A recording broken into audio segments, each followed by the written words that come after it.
Once that you are logged into your account, click on Create a new post. Now, let's create a post sharing a YouTube video. Let's click on YouTube. Then, we are going to paste our YouTube link. After that, we are going to upload a thumbnail image.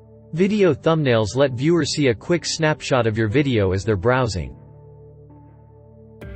After we placed our YouTube link and thumbnail, let's click on Next. Then, a box will display. You will be able to add a caption, tags, and groups. We will add a caption first. You can share your posts with your groups by adding them to this section. You can also add tags in this section to make your post more visible to a certain audience. We can preview our post by clicking Preview Post. Once complete, you will be able to post now, schedule or target. Let's hit Post now to finish sharing it with the community.